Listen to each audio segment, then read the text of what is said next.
से हम सुन पाएंगे आज की इस कार्यक्रम के मुख्य वक्ता पूजनीय सरसंघचालक डॉक्टर मोहन भागवत जी को।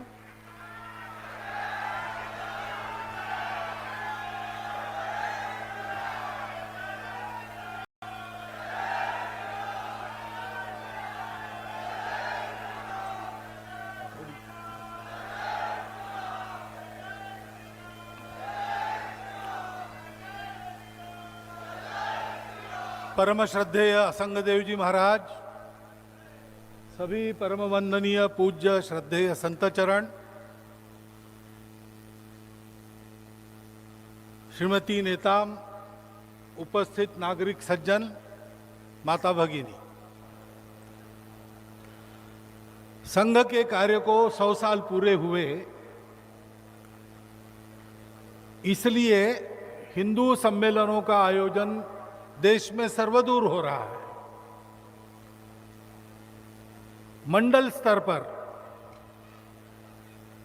यानी 12, 15, 20 गांवों का समूह, पुराने जमाने में सर्कल बोलते थे, उस स्तर पर सर्वत्र हिंदू एकत्रित आने वाले हैं। अब संघ के 100 साल पूरे होने के उपलक्ष्य में ये बात है, लेकिन संघ को 100 साल हुए, इसका कोई उत्सव नहीं करना है। वैसे तो कुछ नहीं करते, जिंदा रहते तो भी 100 साल हो जाते। 100 साल होने में कोई बहादुरी नहीं है, लेकिन अब 100 साल हो गए और संघ का कार्य जो नागपुर के मैदान में एक छोटी सी शाखा के रूप में शुरू हुआ, वो आज सर्वदूर देश में चल रहा है।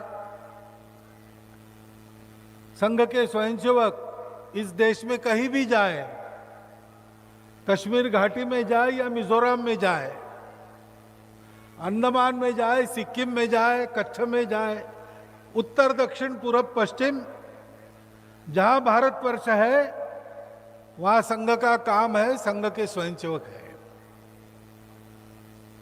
तो ये सब क्यों किया? डॉक्टर हेडगेवार ने अक्षरशः अपने खून का पानी करके इस संघ को बढ़ाया। तब से आज तक इतने सारे कार्यकर्ताओं के त्याग परिश्रम से ये संघ इतना बड़ा हुआ। किस लिए हुआ? इसलिए हुआ कि अपने पवित्र हिंदू धर्म, हिंदू संस्कृति व हिंदू समाज का संरक्षण कर हिंदू राष्ट्र की सर्वांगीण उन्नति होनी चाहिए। और इसलिए कार्यकर्ताओं ने सोचा 100 साल पूरे होंगे तो समाज में जाएंगे और समाज को कुछ बातें बतानी है। हम हिंदू समाज के लोग हिंदू के नाते विचार करते हैं तो बहुत सारी परिस्थितियां दिखती है अपने को, जैसा बांग्लादेश का आपने उल्लेख किया महाराज जी ने, घर के संस्कारों के बिगाड़ का माता जी ने उल्लेख किया।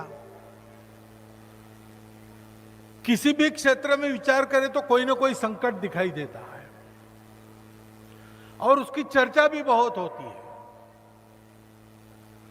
लेकिन संकटों की चर्चा करके फायदा तो कुछ नहीं। संकटों का हिसाब किताब ध्यान में आ गया, इतनी चर्चा कर ली तो पर्याप्त है। चर्चा तो उपायों की ज्यादा होनी चाहिए, क्योंकि हम लोगों को जो संकट दिखते हैं आसपास, आपके व्यक्तिगत जीवन के हो या अपने राष्ट्रीय जीवन के हो, उन संकटों का उपाय अपने पास ही है। हम ठीक रहे कि किसी संकट की ये औकात नहीं है कि हमको ली जाए। एक खरगोश सोया था जंगल में, तो ताड़ के पेड़ का सूखा पत्ता ऊपर से गिरा खड़क से, तो खरगोश डरपोक तो होता ही है, छोटा सा होता है, वो हड़बड़ा के उठा, भाग के छुप गया। थोड़ी मुंडी बाहर निकाल के देखता है तो कुछ नहीं, एक सूखा पत्ता खड़का। तो उसको ग्लानि हो गई, हे भगवान क्या तुमने मुझे ऐसा बनाया, छोटा सा, सबको डरना पड़ता है, मेरे मन का डर जाता नहीं। भगवान अरे कम से कम हाथी जैसा बड़ा शरीर तो देते, तो मैं किसी से नहीं डरता। अब भगवान सबकी सुनते हैं, उसकी भी सुन ली और तथास्तु कह दिया। तो खरगोश खरगोश ही रहा, लेकिन हाथी जितना मोटा हो गया। अब उसको आनंद हुआ कि चलो अब डरने की जरूरत नहीं। तालाब की तरफ निकला स्नान करने के लिए। तो मेंढकों ने कहा कि कौन से तालाब में जा रहे हो? वो नया तालाब जो कल दिखा हमने, वहां मत जाओ, वह मगरमच्छ रहता है, पानी में हाथी को भी भारी होता है, तुमको खा जाएगा।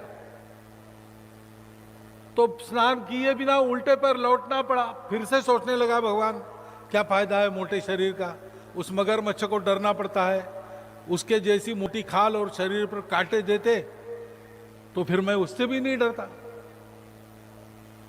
तो भगवान ने फिर से तथास्तु कह दिया, उसके शरीर पर कांटे आ गए, खाल मोटी हो गई। अब उसको लगा कि डरने की कोई बात नहीं है। बाहर निकला तो देखा सब जंगल के जानवर भाग रहे,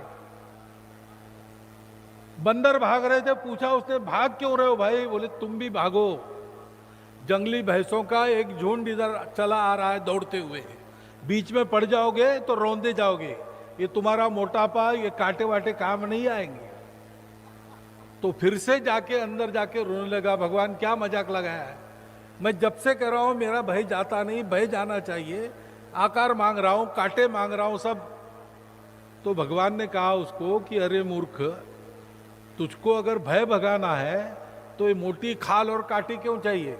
तुम्हारे छोटे शरीर में ही एक निर्भय हृदय मांग लेते तो तुम्हारा डर समाप्त हो जाता।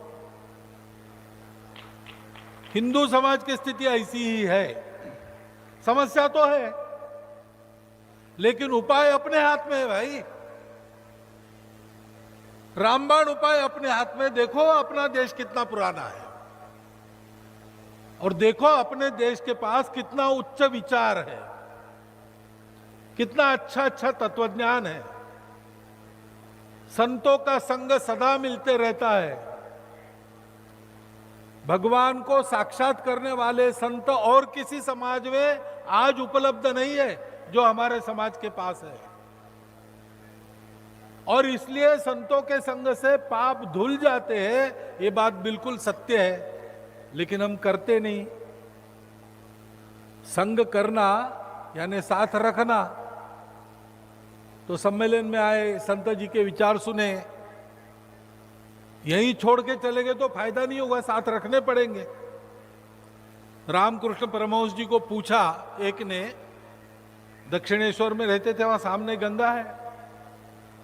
तो उसने कहा रोज लाखों लोग गंगा स्नान के लिए आते हैं, गंगा पापों से मुक्त करती है, यह हजारों वर्षों से चल रहा है, अब तक तो दुनिया के सारे लोग पाप मुक्त हो जाने चाहिए थे, लेकिन ऐसा तो कुछ होता नहीं।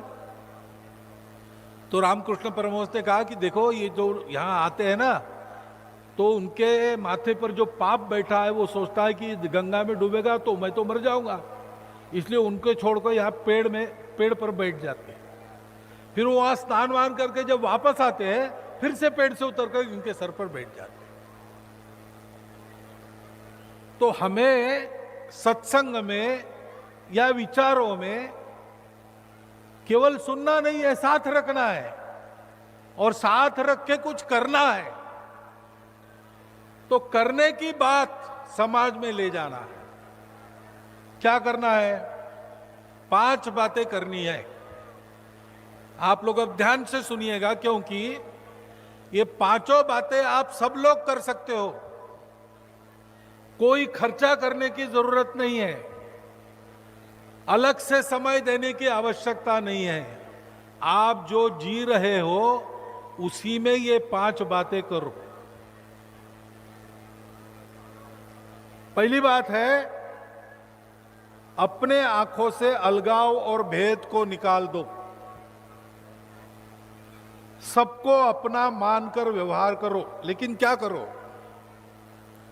तो आप जितने इलाके में रहते घूमते हो, जितने इलाके में आपका परिचय है, उसमें जितने हिंदू हैं, हम तो सब हिंदुओं को एक ही मानते हैं, लेकिन दुनिया हिंदुओं में प्रकार मानती है। जो महाराज जी ने कहा कि जात पात भाषा प्रांत पंथ, दुनिया जितने प्रकार की मानती है, उसमें उन सब में मेरे अपने दोस्त होने चाहिए, और हमारे घर के मित्र घर उन सब लोगों में होने चाहिए।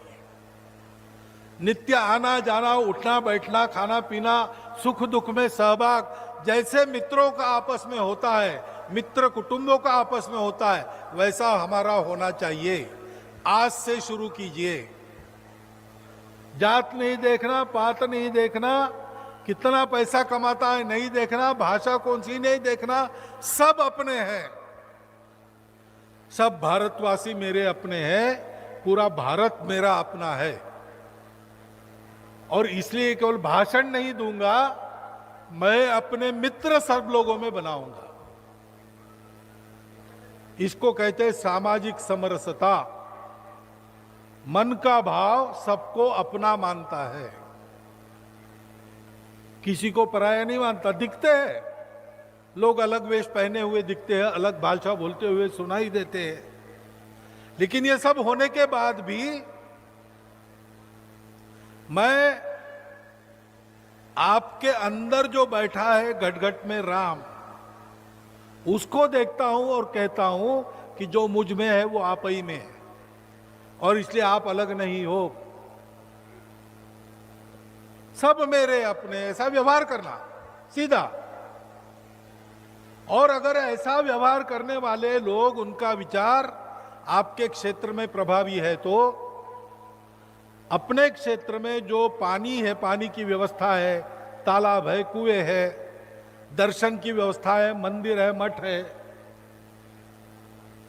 और जीवन पूरा होने के बाद जाने की व्यवस्था है, स्मशान, वो किसी का बनाया हो, सब हिंदुओं के लिए खुला चाहिए।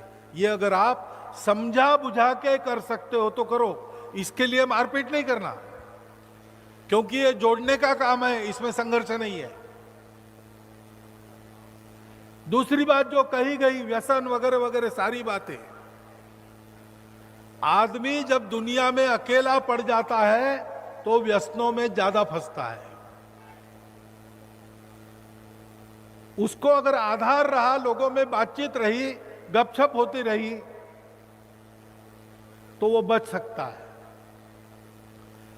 आजकल घर में भी गपशप बंद हो गई, और इसलिए अपने घर में एक दिन, सप्ताह में एक बार, शाम के समय तय करके सब लोगों ने घर में रहना।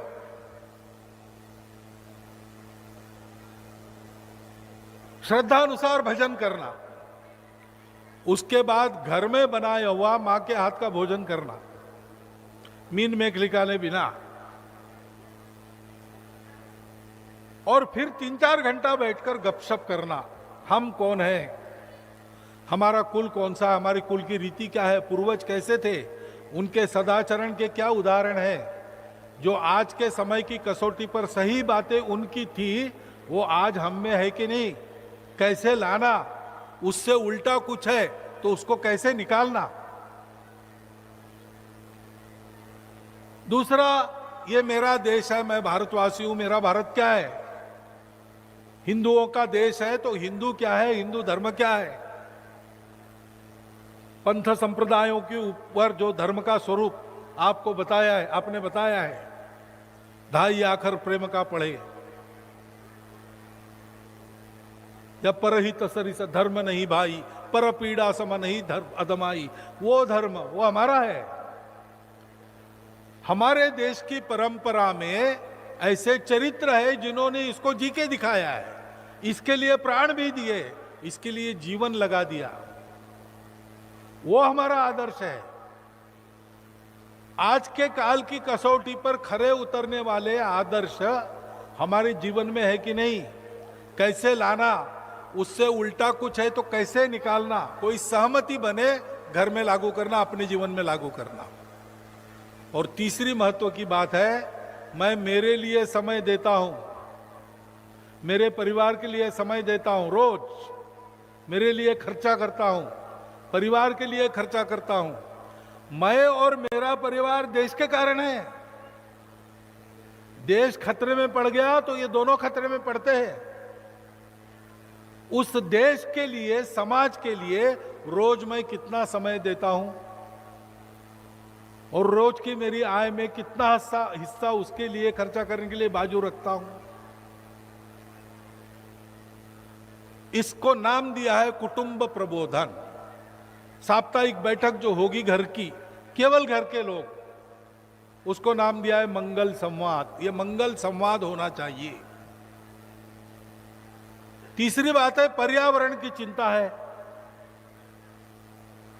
ग्लोबल वार्मिंग हो रहा है, ऋतु चक्र बदल रहा है, जंगल कम हो गए तो पानी भी कम हो गया।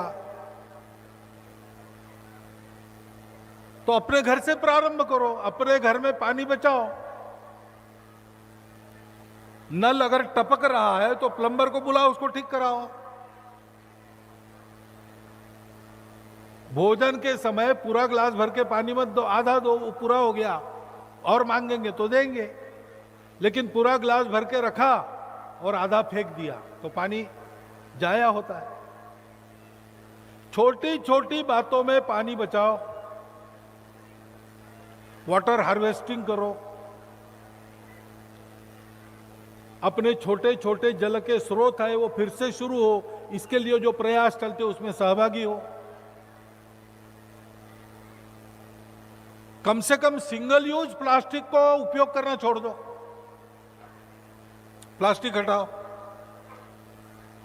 और पेड़ लगाओ।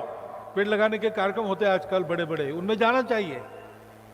एक पेड़ लगाना चाहिए और उसको बड़ा होते तक उसकी चिंता करनी चाहिए।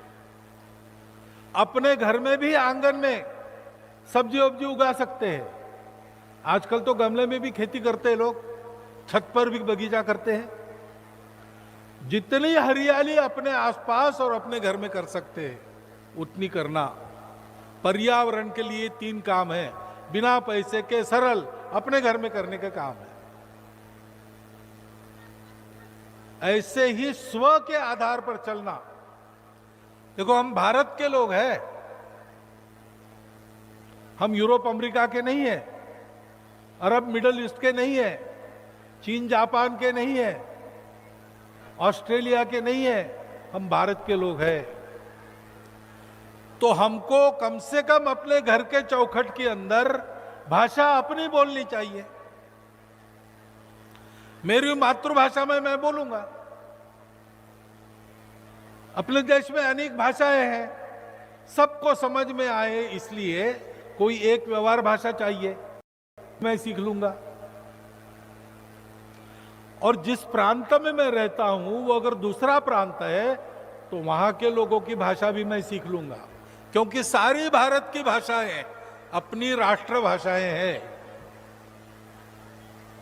उनका मूल एक है, उनके शब्द अलग अलग है, उनमें भाव एक है। स्वभाषा का आग्रह रखना, अपना वेश पहनना। विदेशी वेश पहनना पड़ता है मजबूरन, ठीक है। घर के अंदर कम से कम कोई पर्व त्योहार घर में है और नई पीढ़ी के लोग धोती बांध नहीं सकते, ये ठीक है क्या? रोज नहीं पहनेंगे, ठीक है, समझ में आता है। लेकिन पूजा में बैठना, धोती कैसे बांधना है आना तो चाहिए। भाषा, भूषा, भजन, भवन, भ्रमण और भोजन, ये 6 बातें हैं, वो अपने घर के अंदर अपनी होनी चाहिए।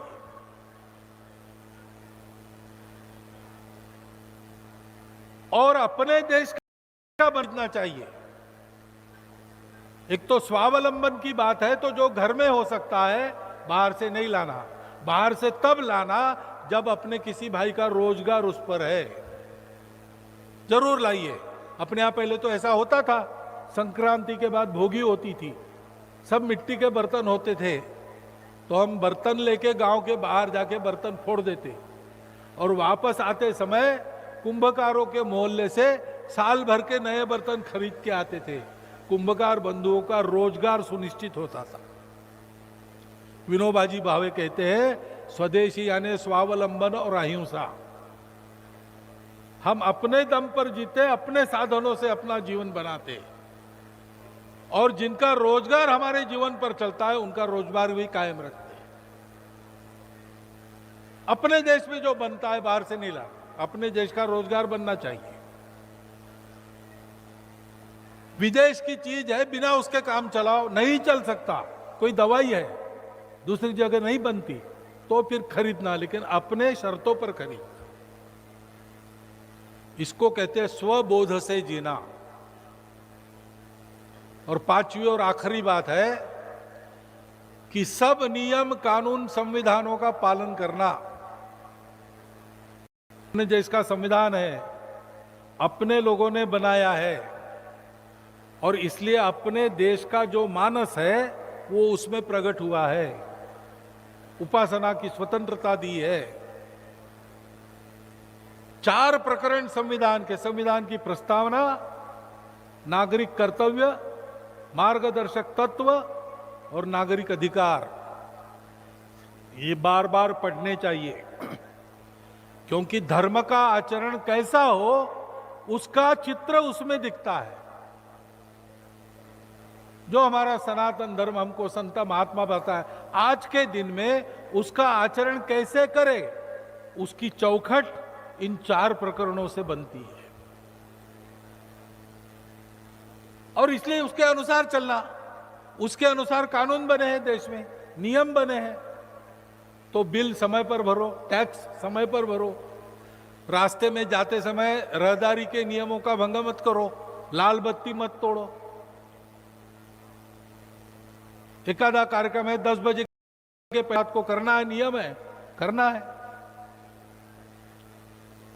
नागरिक जीवन के सारे नियम पालन करना, स्वतंत्र देश में देशभक्ति यानी नागरिक जीवन का अनुशासन, नागरिक जीवन की संवेदना।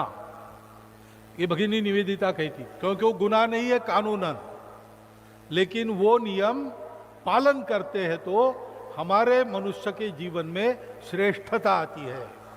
वो हमको उस दैवी गुण संपत्ति की ओर ले जाती है जिसके बारे में महाराज जी ने आपको बताया 16वें अध्याय के पहले 3 श्लोक। घर में बड़ों का पैर छूकर नमस्कार करना, या आप नहीं करेंगे तो आपको सजा नहीं होने वाली, देश के कानून में नहीं है, लेकिन देश की परंपरा में है। बड़े बड़े लोग भी उसके कारण नम्रता को याद रखने में सफल हो जाते हैं। बहुत बड़े लोगों को मैंने देखा, वास्तव में बड़े लोग, कीर्तिमान तो थे ही, लेकिन गुणों से भी बड़े। मैंने देखा वो अपने बड़ों के सामने, 4 लोगों के सामने भी झुककर नमस्कार करते हैं। उनको कोई संकोच नहीं होता है, क्योंकि मन में अहंकार नहीं है। ऐसी आदतें हमारी परंपरा में है। घर के सामने मांगने वाला आता है तो खाली नहीं भेजना उसको, और जो देना है मुट्ठी भर चावल दीजिए, 1 पैसा दीजिए। देने वाला घर का छोटा बच्चा होगा, उसके हाथ से देते हैं, क्योंकि बचपन से उसको आदत लगती है घर में जो भरा है वो मेरे अकेले का नहीं, मेरे परिवार का नहीं, समाज का कोई भी जरूरतमंद आ जाए उसके लिए भी वो है। ऐसे नियम कानूनों का पालन करना, ये 5 बातें करनी है। इस करेंगे तो आपस में भाईचारा, मेल जोल से लेकर तो संकटों का मुकाबला करने वाली विजयशालिनी शक्ति हमारे व्यक्तिगत जीवन में, हमारे परिवार के जीवन में और हमारे समाज के जीवन में पैदा होगी। ये संदेश लेकर संघ के स्वयंसेवक आपके पास आएंगे। ये जो संदेश वो देंगे वो केवल मौखिक नहीं देंगे, उनके जीवन में वो इन 5 कामों में थोड़ा आगे बढ़ गए होंगे, तब आपके पास आएंगे। तो आपको ध्यान में आएगा कि हमारे जैसे लोग इसमें आगे बढ़ सकते हैं। आप उनके साथ इन सब बातों में आगे बढ़ते हो। ये अपने कल्याण का मार्ग है, अपने कुटुंब के कल्याण का मार्ग है, अपने देश के कल्याण का मार्ग है, और सारी दुनिया का कल्याण भारत के कल्याण से होने वाला है। इसलिए विश्व कल्याण का मार्ग है। विश्व धर्म, मानव धर्म, जिसको आजकल हिंदू धर्म कहते हैं, उसी का ये प्रत्यक्ष आचरण आज के समय में है। और इसलिए इस आचरण को हम करेंगे तो एक पंथ में चार चार काज अपने सिद्ध होंगे। मैं, मेरा परिवार, मेरा देश, मेरी दुनिया, सब सुखी होंगे, निरामय होंगे। सब सुखी होंगे तो दुख कहीं नहीं रहेगा। और इसलिए जो प्रार्थना हम करते हैं, सर्वेपि सुखिनः सन्तु सर्वे सन्तु निरामया सर्वे भद्राणि पश्यन्तु मां कश्चित् दुःख भाग् भवेत्, इस प्रार्थना का जो परिणाम है वो परिणाम हमको इसी जीवन में, इसी धरातल पर, इन्हीं आंखों से देखने को मिलेगा। और इसलिए इन 5 बातों को, करने की बातों का ध्यान रखकर यहां से जाएंगे तो हमारी विशिष्ट अतिथि महोदया ने जो बोला, हमारे प्रमुख अतिथि ने जो बोला, संत जी ने जो उपदेश किया, वो सब शब्द नहीं रह जाएंगे।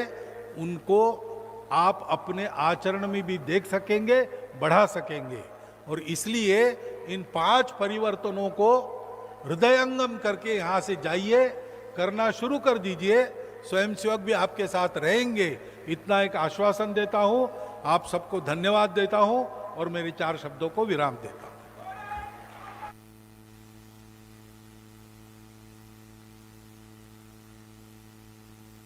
जय जय श्री राम। कुछ लोग ज़माने में अपने लिए जीते हैं, कोई अपनों के लिए जीता है, और महान वही इंसान है इस दुनिया में जो पूरे राष्ट्र के लिए जीता है। सत्कार की थाली में जहाँ कुमकुम सी आस्था, सभी प्रेम लोग से बैठे पुष्प लिए रहेंगे। हुए आम के प्रतीक्षा में सभी प्रतीक्षा बैठे रखें। रहे। और आपने भावनाओं का सम्मान किया, इसके लिए हम पूरे प्रदेशवासियों की ओर से पुनः आत्मीय आभार करते हैं समस्त अतिथिजनों का। और लीजिएगा इस मंची गरिमा से जुड़ते हुए आभार स्वरूप आभार प्रेषण के लिए संत श्री देवकर साहब जी मंच पर आएंगे। भारत माता की, एक बार हाथ उठा के भारत माता की। हिंदू सम्मेलन समिति ग्राम सोनपैरी द्वारा आयोजित हिंदू सम्मेलन के मुख्य अतिथि पूज्य श्रद्धेय संत श्री असंग देव जी, पूजनीय सरसंघचालक डॉक्टर मोहन भागवत जी, मातृशक्ति श्रीमती उर्मिला नेताम, सामाजिक कार्यकर्ता ने अपने अमूल्य समय निकालकर हम सब का मार्गदर्शन किया है। इस सम्मेलन में विभिन्न गांवों की उपस्थिति, माताओं, बहनों, भाइयों, सोनपैरी पंचायत के समस्त पदाधिकारी एवं ग्रामवासी जिन्होंने सम्मेलन हेतु यह मैदान उपलब्ध कराया, छत्तीसगढ़ शासन से जिन्होंने पहुंच मार्ग, सुरक्षा व्यवस्था, विद्युत मंडल, जल संसाधन विभाग, नगर पालिका, नगर निगम, प्रिंट मीडिया, इलेक्ट्रॉनिक मीडिया, प्रत्यक्ष तथा अप्रत्यक्ष रूप से जिन्होंने इस सम्मेलन को सफल बनाने में अपना योगदान दिया है, उन सब का आयोजन समिति की ओर से आप सब का मैं हृदय से आभार प्रकट करता हूं। और भविष्य में आप सभी का सहयोग मिलता रहे, ऐसी मेरी आप सब से कामना है। और आप सब आकर के इस विशाल हिंदू सम्मेलन में परम पूजनीय सरसंघचालक डॉक्टर मोहन भागवत जी का पाथे मार्गदर्शन आप और हम सबको मिला। पूरे क्षेत्रवासियों का सौभाग्य है। आप और हम सब लोग बड़े सौभाग्यशाली हैं जो ऐसे देश के महान विभूति पूजनीय सरसंघचालक डॉक्टर मोहन भागवत जी और पूज्य गुरुदेव श्री असंग देव जी का आप और हम सब लोगों को आशीर्वाद मिला। आप सभी इस कार्यक्रम में पधारे, आप सबका बहुत बहुत धन्यवाद। भारत माता की, भारत माता की जय श्री राम, जय जय श्री राम। साहेब बंदगी सबको धन्यवाद। गौ माता की, गौ माता की, गौ माता की। छत्तीसगढ़ महतारी की, छत्तीसगढ़ महतारी की। बहुत बहुत आभार। निश्चित तौर पर रोशनी का हर हाल में सम्मान होना चाहिए, कि रोशनी का हर हाल में सम्मान होना चाहिए। हर उन बंद कमरों में एक रोशनदान होना चाहिए। इंसान चाहे किसी भी जाति का हो, हर इंसान के दिल में सबसे पहले हिंदुस्तान होना चाहिए, हिंदुस्तान होना चाहिए। और हर हाल में